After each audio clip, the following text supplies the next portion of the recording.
లోపల మీరు సైలెంట్గా ఉండగలిగితే ఇప్పటికే లోపల ఓం నమ శివాయ స్మృతి పడుతూ ఉంటుంది. అక్క మహాదేవ అమ్మవారు అంటే ఈవిడ కర్ణాటకలోనే శివమొగ్గ డిస్టిక్ ఉడతాడైన చిన్న విలేజ్లో జన్మించింది. వీళ్ళ తల్లిదండ్రుల పేరు నిర్మలా శెట్టి, సుమతి. వీళ్ళు వీరశైలవ మతస్థులు.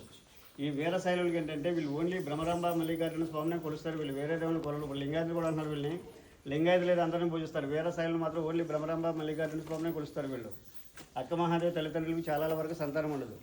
వీళ్ళ సంతానం కోసం పరితపించే టైంలో సాధువులు, విద్వాంసులు, వేద పండితులంతా మీరు అధైర్యపడద్దు, మీకు భ్రమరాంబాదేవి అంశ వల్ల ఆడపిల్ల పుట్టబోతుందని చెప్తుంటారు.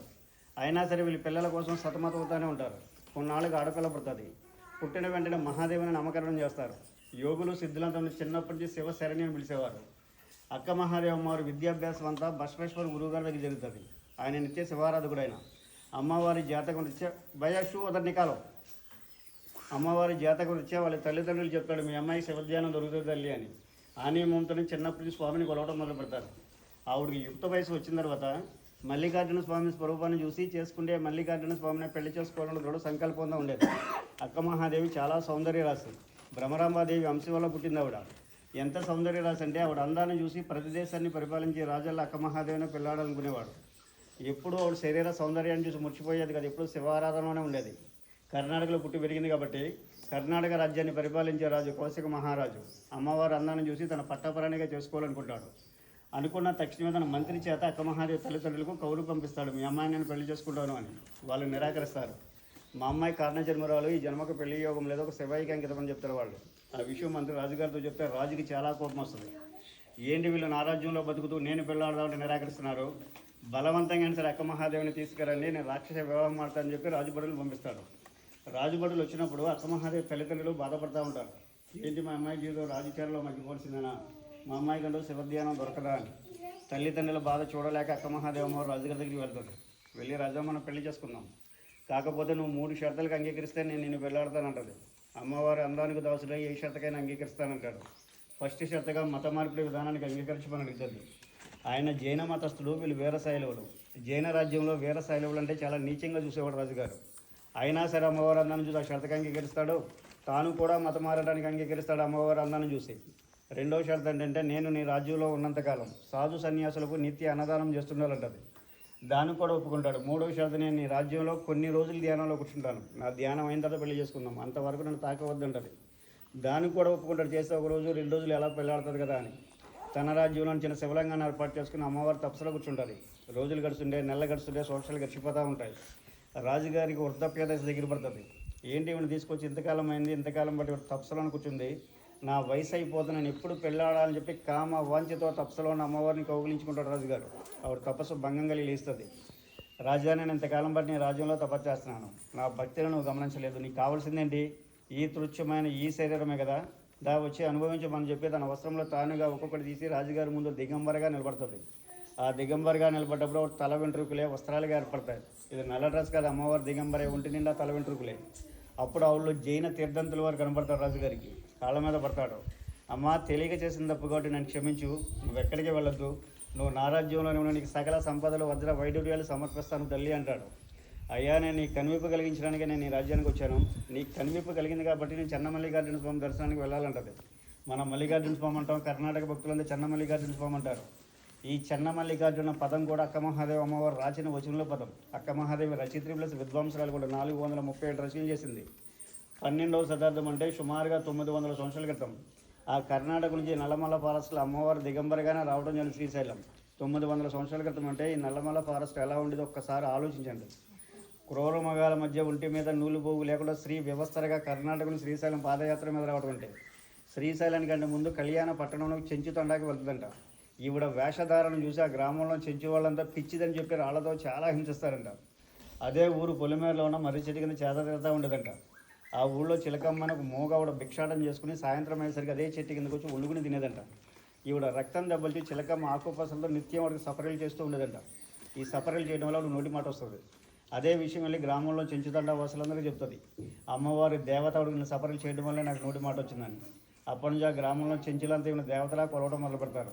వాళ్ళు ఎప్పుడు దేవతలా కొలవడం మొదలు పెట్టారో అదే టైంలో శ్రీశైలం మల్లికార్జున స్వామి దర్శనం చేసుకుని ఆవిడ గురువు గారు అల్లమ్మ ప్రభు చెప్పిన గురు ఉపదేశం ప్రకారం తపస్సులో ఎక్కడ కూర్చోవాలి అని అన్వేషించే టైంలో ఈ గుహల్ని ఇక్కడ వనదేవత అని సంబోధిస్తారు. ఈ వనదేవత ప్రత్యక్షమై, అమ్మ నువ్వు మంచి సంకల్పంతో వచ్చేకంటే నిన్ను నేను కాపాడుకుంటాను, నువ్వు వచ్చి నా గర్భంలో వచ్చి కూర్చో అమ్మ అని చెప్పి తానంతటిగా తానుగా వెలిసిన విద్వాంసులు, వేద పండితులు, యోగులు చెప్తారు. ఈ గుహలు పూర్వసు శాఖ వాళ్ళు అయితే 1,00,000 సంవత్సరాల క్రితం ఏర్పడని వాళ్ళు చెప్తున్నారు.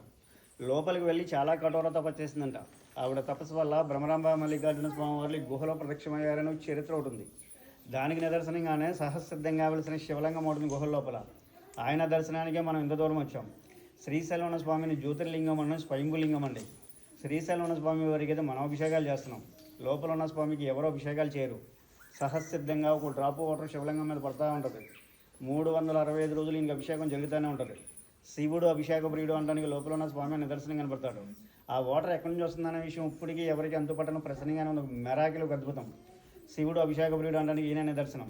మనం ప్రతి దేవాలయానికి వెళ్తాం. దేవాలయం ముందు శిలాతోరణం కానీ, ముఖద్వారం కానీ, ఎంట్రన్స్ కానీ, గుమ్మాలు కానీ మనం ఏర్పాటు చేస్తాం. ఈ కేవ్స్ ముందు చూడండి ఎంత పెద్ద న్యాచురల్ ఆర్ట్ ఎంత శిలాతోరణం ఉండేది. దానికి కింద నుంచి మీరు లోపలికి వచ్చారు. భౌగోళిక అద్భుతంగా చెప్పబడుతుంది శిలాతోరణం.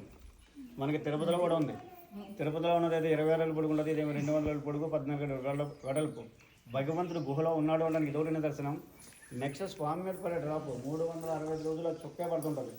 వర్షాకాలంలో ఎక్కువగాను, ఎండాకాలంలో తక్కువ కాకుండా దేవుడు లేడని వితండవాదం చేసి మూర్ఖులు ఉంటే వాడు కూడా లోపల భగవంతుడు కనబడతాడు. అటువంటి ప్లేస్లో కాదంటే సైలెంట్గా వెళ్ళండి, చాలా ఉపయోగకరంగా ఉంటుంది. మీరు శ్రీశైల స్వామివారి దర్శనానికి వెళ్ళారా? స్వామివారి కంటే ముందు 3 నల్లరథ విగ్రహాలు ఉంటాయి. అబ్జర్వ్ చేశారా? లెఫ్ట్ సైడ్ ఒకటి, రైట్ సైడ్ ఒకటి. గర్భగుడికి ముందు ఉంటాయి, ఇలాగే ఉంటాయి. ఒకటి అక్క మహాదేవ అమ్మవారి విగ్రహం ఒకటి, 2 హేమారెడ్డి మల్లమ్మ విగ్రహం ఒకటి, 3 సిద్ధరామప్ప విగ్రహం ఒకటి. వీళ్ళ ముగ్గురు కర్ణాటక భక్తులే, మనలా మానవ జన్మెత్తిన మనుషులే వీళ్ళు. మానవ జన్మెత్తిన మనుషుల విగ్రహాలు తీసుకెళ్ళి స్వామివారి కంటే ముందు పెట్టారంటే ఒకసారి ఆలోచించండి. వీళ్ళ ముగ్గురు ఎటువంటి సిద్ధుపరిలో. ఈ ముగ్గురులో అక్క మహాదేవి ఇక్కడ తపస్సు చేయడం వల్ల ఈ స్వామి దర్శనాన్ని మనం ఎంత దూరం వచ్చాం. తెలుగు వాళ్ళది చాగంటి కోటేశ్వర గారు ప్రవచనంగా ఉంటారు కదా, ప్రతి యూట్యూబ్లో ఉన్న అక్క మహాదేవి గుహల కోసం. ప్రతి శివరాత్రికి ఆయన ప్రవచనాలు శ్రీశైల దేవస్థానంలో పెట్టిస్తున్నారు. ఆయన 5 సార్లు వచ్చాడు. ఆయన చెప్పింది చెప్పినట్టే ఉండదు గుహ లోపల. ఇక్కడ యోగులు సిద్ధులు వస్తారని చెప్పాను కదా, వాళ్ళు ఏమంటారంటే గుహ లోపల అగరబత్తులు వెలిగిస్తే పరిమళం వస్తుంది. ఆ పరిమళం వచ్చిన భక్తులకు అందరూ తెలుస్తుంది. యోగులు సిద్ధులు ఉన్న ప్లేస్లో పవర్ అనేది ఉండదు. ఓన్లీ ధ్యానం చేసి వాళ్ళు, మెడిటేషన్ చేసి వాళ్ళు తెలుస్తుందని చెప్తుంటారు వాళ్ళు. 16 సంవత్సరాల బట్టి నేను జనాలకి తీసుకొస్తున్నాను. నాకు మెడిటేషన్ ధ్యానం రాదు. మీరు కూడా ఆలోచించండి. మనం ఆ ఎప్ప ఎక్కడ మన 4 తిమ్ముర్లు వస్తుంది. ఈ ముక్కు నుంచి మైండ్ సెట్కి కూల్నెస్ అవుతుంది. మన ప్రమేయం లేకుండానే గుహలో నిలబడితే మన కళ్ళు మూతలు పడతాయి. ఇలా జరుగుతుందిగా స్వామి నేను అడిగాను. యోగులు ఉన్న ప్లేస్లో ఉన్న పవర్ అనేది అదే. సైలెంట్గా ఉంటే అందరూ అనుభవించవస్తారని చెప్పారు. మీరు సైలెంట్గా ఉంటే లోపల ఉన్న విషయం మీకు అర్థమవుతుంది. అభిషేకం జరుగుతుందని అని కుండపోత అభిషేకం జరగదండి. ఒకసారి మీరు ఆలోచించండి. ఏ రాతిశిల విగ్రహానికి మనం అభిషేకం చేసినా 10 మందిలో విగ్రహాన్ని ముట్టుకునే మన చేతిలో వేడికి ఎటువంటి విగ్రహం డ్రై అయిపోతుంది. 42 మంది వచ్చే బోట్లో 42 మంది ఈ స్వామిని ముట్టుకోండి. శివలింగాన్ని పట్టుకుని మీ చేతులు చమయం వస్తాయి. ఆయన నెత్తి మీద ఒక బొడుపు ఉంటుంది, ఒక డ్రాప్ నిలబడి ఉంటుంది. గోల్డ్ కలర్లో మెరుస్తూ ఉంటుంది డ్రాప్. అదే స్వామి మీద పడేది. మూర్ఖంగా దాన్ని ముట్టుకోవడానికి మాత్రం ట్రై చేయకండి. ఇక్కడ యోగులు వచ్చారు, సిద్ధులు వచ్చారు, సైంటిస్టులు కూడా వచ్చారు. ఇక్కడికి యోగులు సిద్ధులే ఉంటారండి. ఆకాశ గంగమ్మ స్వామికి అభిషేకం చేస్తుంది, చూసి తరించండి. ముట్టుకుని మైలపరచుకుని వాళ్ళు. సైంటిస్టులు అయితే న్యాచురల్గా జాలి వారే వాటర్లో కెమికల్స్ లాంటివి ఉంటాయి, టచ్ చేసి తలగరాసుకుని రోగాలు వస్తాయని చెప్తున్నారు వాళ్ళు. ఏది ఏమైనా డ్రాప్ టచ్ చేయకుండా మనస్ఫూర్తిగా భగవంతుని పట్టుకుని తల 3 సార్లు తాగించండి. అందరికీ స్పర్శ దర్శనాలే భయ్య. తల తాగించవచ్చు. లోపలికి వెళ్ళిన తర్వాత లింగాన్ని ముట్టుకొచ్చారు, నాలుని ముట్టుకొచ్చారు. దాన్ని చాలా డౌట్స్ వస్తాయి లోపలికి వచ్చాక. డౌట్లన్నీ మర్చిపోండి, స్వామిని పట్టుకుని తల తాగించండి. ఇక్కడ ఒక 2 సాధువులు ఉన్నారు. వాళ్ళు లేకపోతే మిమ్మల్ని తీసుకురాలేము ఇక్కడికి. ఎందుకంటే సాయంత్రం సరికి గుహ అంతా బూజు పట్టు ఉంటుంది. ఇది క్లీన్ చేయి. ఒకరోజు మన ఇల్లు క్లీన్ చేయకపోతే ఎంత గలీజ్గా ఉంటుంది, డబ్బులు ఉంటుంది, డస్ట్ పెరిగిపోయి ఉంటుంది మొత్తం. ఇది క్లీన్ చేయని స్వామి వారికి పూజా కార్యక్రమాలు కానీ, కార్తీక పౌర్ణమి, గురు పౌర్ణమి ఇక్కడ చాలామంది యాత్రికులు వస్తుంటారు. భగవంతుడి దగ్గర మనం పెట్టే కానుకలను అన్నదానం చేస్తుంటారు. ఎవరికైనా దక్షిణ కానుకలు పెట్టే సెంటిమెంట్లు మీకు ఉంటే ఇక్కడ నుంచే చేతిలో కానీ పైజలోనే పట్టుకుని వెళ్ళండి. ఆ విషయం ఇక్కడికి ఎందుకు చెప్తున్నా, మీరు లోపలికి 70 అడుగులు వెళ్ళాలి. 70 అడుగులు 40 అడుగులు అందరం కలిసి వెళ్తాం. 30 అడుగులు 15 అడుగులు ఉందని 15 అడుగులు క్రాస్కి వెళ్ళాలి. క్రాస్కి వెళ్ళే ప్లేస్లో ఇదే ప్లేస్ ఉంటుంది. ఎదురుగా స్వామి కనపడతాడు. వచ్చిన వాళ్ళు 20% మందికి డౌట్ వస్తుంది, నేను వెళ్ళి భగవంతుని తాకి రాగలనా లేదన్నది. నేను తీసుకొచ్చిన 16 సంవత్సరాలు నా బోట్లో వచ్చిన పర్సన్ ఎంత హెవీగా అయినా ఉంది, దర్శనం కావడం రిటర్న్ తిరిగి వచ్చిన అయితే లేరు. వెళ్ళాలని కోరిక మీ మనసులో ఉంటే వెళ్ళే దారే వెళ్ళిపోతుంది. అప్పటిదాకా భగవంతుడు 50 100 100 పెడతాను పట్టుకున్న చాలామంది మైండ్ సెట్ చూసాను. ఎందుకంటే లైటెస్ట్ పంపిస్తాను నేను, పట్టుకుని వస్తారు. వాళ్ళు ముందు వెళ్ళి వ్యక్తి స్వామి దగ్గర 500 పెట్టి నేను కూడా 500 పెట్టాలని చెప్పి సందులో వెనక చెప్పలేదు పర్సనల్ తెస్తుంటారు. ఈ తీసులో ఇదంతా కొట్టుకుని రక్తాలతో పెట్టుకొచ్చి ఎంతమంది ఉన్నారు. మీరు కానుకలు పెట్టకపోయినా ఇక్కడ ఎవరికి ఏ ఇబ్బందులు ఉండవు. పెట్టుబడులు పెడతానే ఉంటారు.